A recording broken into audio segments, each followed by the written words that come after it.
क्या कुंभ को जानबूझकर निशाना बनाया गया? क्या कुंभ को पूरी प्लानिंग के तहत सॉफ्ट टारगेट बनाया गया? कोरोना की सेकंड वेव को कुंभ से किसने जोड़ा, कैसे जोड़ा और क्यों जोड़ा? इंटरनेशनल मीडिया ने कुंभ को बदनाम करने के लिए प्रोपेगेंडा वाली कैसी कैसी हेडलाइन छापी, कुछ बड़े अखबारों की सुर्खियां पढ़ लीजिए। देख लीजिए, अल जजीरा ने सुपर स्प्रेडर का ठप्पा लगाया, बीबीसी ने कुंभ को वायरस फैलाने वाला बताया, वॉशिंगटन पोस्ट ने भारत में कोरोना के सेकंड विस्फोट के लिए सीधे सीधे कुंभ मेला को कसूरवार ठहराया।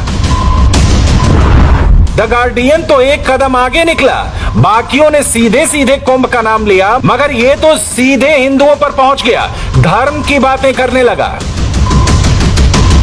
मगर क्या ये सब कुछ पहले से लिखी स्क्रिप्ट का एक हिस्सा था?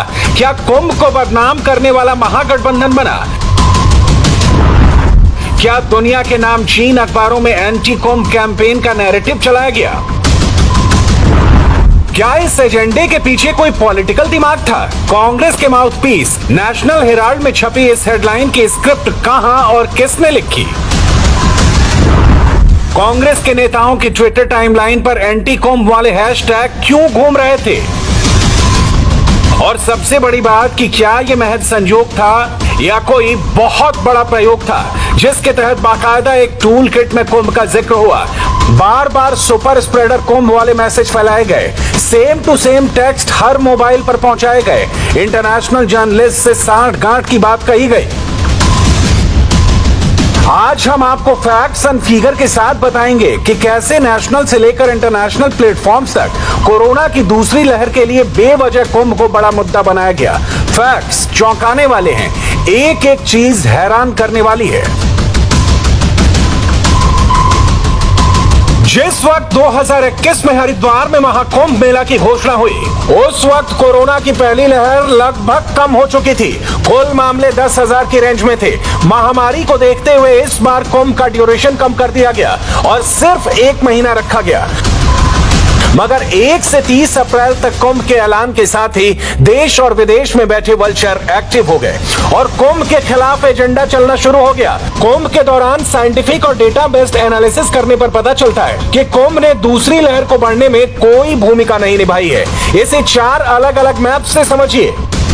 25 से 31 जनवरी के बीच देश के 20 जिले ऐसे थे जहां रोज 100 से ज्यादा केस रिपोर्ट किए जा रहे थे। 22 से 28 फरवरी के बीच 33 जिलों में डेली केसेस की संख्या 100 से ज्यादा थी। 25 से 31 मार्च के बीच देश के 89 डिस्ट्रिक्ट में 100 से ज्यादा केस रिपोर्ट हो रहे थे, जबकि 24 से 30 अप्रैल के बीच जिलों की संख्या बढ़कर 471 हो गई, जहां हर रोज 100 से ज्यादा केस रिपोर्ट हो रहे थे। फरवरी और मार्च का नक्शा ये बताता है कि दूसरी लहर पश्चिम भारत से उठी, जिसने पूरे देश को अपनी चपेट में ले लिया।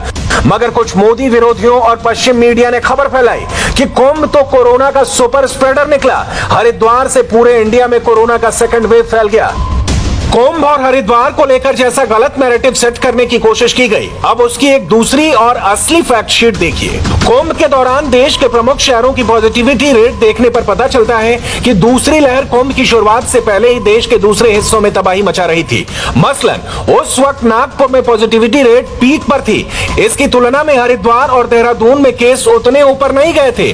ठीक इसी तरह रायपुर में भी पॉजिटिव केसेस का ग्राफ हरिद्वार और देहरादून के मुकाबले काफी ऊपर था। विशाखापट्टनम में भी ऐसा ही हाल था, वहां भी नंबर्स बाकी दोनों के मुकाबले ज्यादा थे। अब एक और आंकड़ा देखिए, 1 अप्रैल यानी जिस दिन कुंभ की शुरुआत हुई, उस दिन हरिद्वार का पॉजिटिविटी रेट 1.3% था।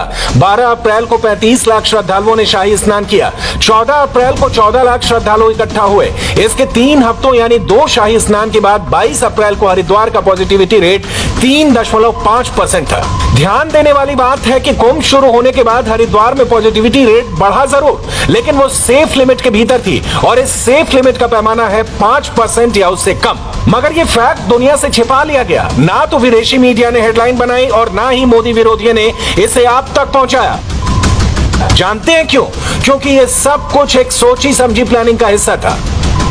एक कुंभ को लेकर और कुछ अलग तरीके की बातें भी सामने आ रही हैं कि कुंभ को टारगेट किया जाए, परंपराओं को टारगेट किया जाए।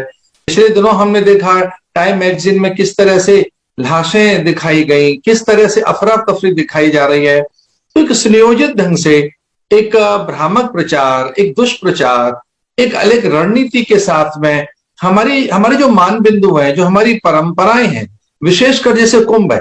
कुंभ तो एक मानवता की एक प्रकार से धरोहर है। संयुक्त राष्ट्र संघ की संस्था यूनेस्को ने इसे इंटेंजिबल हेरिटेज डिक्लेयर किया है। पर जिस ढंग से टूल किट के माध्यम से अन्य और जिस तरह के षड्यंत्र अब दिखाई दे रहे हैं, ऐसा लग रहा है पूरे विश्व में, विश्व पटल पर हिंदू धर्म संस्कृति, उसके मूल्य जो वसुधैव कुटुंबकम की बात कहते हैं, जो विश्व को एक परिवार मानते हैं, आत्मवत् सर्वभूतेषु, सभी प्राणी हमारे हैं, इस प्रकार से जो सभी के सम्मान, स्वाभिमान, निजता और अधिकारों की रक्षा की बात कहते हैं। अरे हिंदू धर्म संस्कृति के मर्म को तो पहचाना।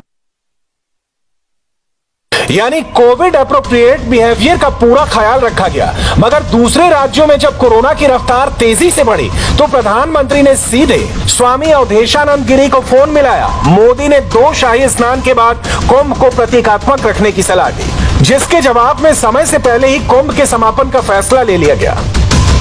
मगर देश और विदेश में यह खबर सुर्खियां नहीं बनी, बल्कि इसके उलट यही फैलाया गया कि कुंभ की वजह से ही भारत में कोरोना का दूसरा विस्फोट हुआ है, और इसके लिए अपनी सुविधा के मुताबिक एडिट करके वीडियो भी फैलाए गए, तस्वीरें भी शेयर की गई। इन फेक नैरेटिव के बीच कुंभ के नाम पर फेक न्यूज भी जमकर फैलाए गए। मसलन इस खबर को देखिए, सरकार के हवाले से यह चलाया गया कि कुंभ मेला कोरोना का सुपर स्प्रेडर इवेंट बनता जा रहा है, एसओपी फॉलो नहीं की जा रही है। इसके जवाब में बाद में खुद हेल्थ मिनिस्ट्री को सामने आकर इस खबर पर फेक न्यूज का सर्टिफिकेट देना पड़ा। फेक न्यूज ही नहीं, कुंभ के नाम पर टूल किट के बहाने हिंदुओं पर सियासी हमले किए गए। मोदी को घेरने के लिए जानबूझकर सुपर स्प्रेडर कुंभ वाला हैशटैग घुमाया गया। दिल्ली से लेकर अमेरिका तक इसका ढिंढोरा पीटा गया, और इस दौरान पॉलिटिकल बयानबाजी भी हुई। मसलन 17 अप्रैल को मुंबई की मेयर ने क्या कहा, ये सुनिए। इन्होंने कैमरे पर कहा कि कुंभ से लौटे श्रद्धालु कोरोना का प्रसाद लेकर लौटेंगे। मुझे अभी पता नहीं है कौन गए हैं, कौन आ रहे हैं, कुछ भी पता नहीं है, लेकिन यही जैसा लास्ट दिल्ली में जो कार्यक्रम हुआ अपना मुस्लिम बांधवों का 27 लोग आने के बाद जो बढ़ गया, वैसे भी आज भी हर राज्य में ये लोग प्रसाद जैसा कोरोना बांटेंगे और बहुत ही हर राज्य इफेक्ट होगा। वैसे कुंभ के नाम पर यह सियासत अभी रुकी नहीं है। कांग्रेस पार्टी के नेता पहले दिन से कुंभ के खिलाफ नैरेटिव चलाकर मोदी पर अटैक कर रहे हैं, और कुंभ का नाम अभी भी इनकी जुबान पर अटका हुआ है। आज गांव-गांव में जो संक्रमण फैला है, वो 40 लाख लोग कुंभ में गए, वो गांव में लौट के गए, वो गांव में फैल गया। सच तो यह है कि दूसरी लहर के बीच कोरोना वायरस मोदी विरोधियों का फेवरेट हथियार बना हुआ है, मगर सियासत चमकाने के लिए मोदी विरोधी कुंभ को बदनाम करने की सुपारी ले लेंगे, इसकी कल्पना किसी ने नहीं की थी।